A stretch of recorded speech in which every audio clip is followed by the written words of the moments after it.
Kepemilikan diartikan sebagai hal-hal yang berhubungan dengan milik baik berupa proses, perbuatan, dan cara memiliki. Kepemilikan atau harta benda menurut Islam bukanlah milik pribadi dan bukan pula milik bersama, melainkan milik Allah Subhanahu wa taala. Harta atau kekayaan yang telah dianugerahkannya di alam semesta ini merupakan pemberian dari Allah Subhanahu wa taala kepada manusia. Dan manusia pada hakikatnya hanya menerima titipan sebagai amanat untuk dapat dimanfaatkan dengan sebaik-baiknya. Jenis-jenis kepemilikan itu ada 3, kepemilikan individu, kepemilikan umum, dan kepemilikan negara. Lalu ada sebab-sebab kepemilikan dalam Islam, di antaranya yaitu bekerja, pewarisan, pemberian harta negara kepada rakyat, harta yang diperoleh tanpa kompensasi harta atau tenaga.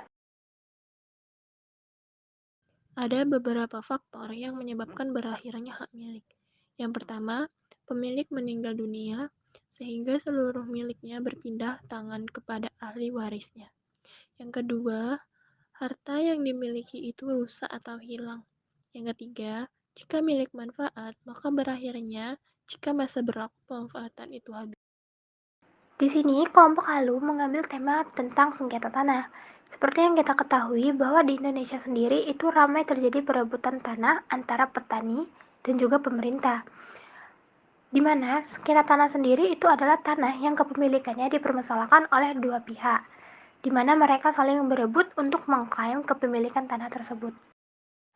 Masalah sengketa tanah biasanya disebabkan oleh beberapa faktor yang bervariasi. Yang paling sering terjadi itu masalah mengenai jual beli tanah. Namun, ada beberapa faktor lain seperti kurang jelasnya proses sertifikasi tanah, kurang memperhatikan proses administrasi sehingga mudah diklaim oleh orang lain, keterbatasan sumber daya manusia, kebijakan yang belum optimal, dan pelaksanaan administrasi pertahanan yang kurang tertib. Agar tidak terjerumus dalam masalah ini, simak beberapa tips berikut ini. 1. Periksa akurasi sertifikat.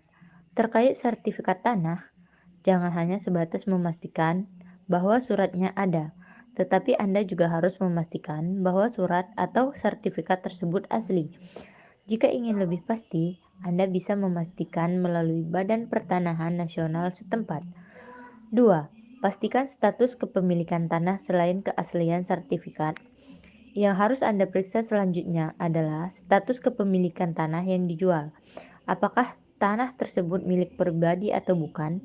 Saran kami, pilih tanah yang memiliki SHM, sertifikat hak milik, karena dipastikan akan lebih aman dan legalitasnya terjamin secara hukum. 3. Perhatikan kredibilitas penjual. Proses jual beli tanah biasanya dimanfaatkan oleh oknum-oknum ilegal untuk mendapatkan keuntungan. Karena itu, Anda perlu memastikan kredibilitas penjual, entah itu perorangan maupun perusahaan pengembang. Penyelesaian masalah persengketaan tanah atau lahan. Yang pertama, penyelesaian sengketa tanah melalui cara mediasi. Caranya yaitu dengan mempertemukan kedua belah pihak yang bertikai dengan didampingi pihak ketiga sebagai mediator. Yang kedua, penyelesaian sengketa tanah melalui BPN. Jika jalur mediasi belum efektif dalam menyelesaikan sengketa tanah, cara penyelesaian lain yang bisa ditempuh adalah mengajukan pengaduan ke kantor pertanahan. Ini adalah cara yang paling direkomendasikan sebab BPN adalah pihak berwenang dalam menyelesaikan kasus tersebut. Yang ketiga, cara penyelesaian sengketa tanah melalui pengadilan. Selain pengaduan ke BPN, kasus pertanahan pun bisa diselesaikan di pengadilan dengan gugatan pidana maupun perdata.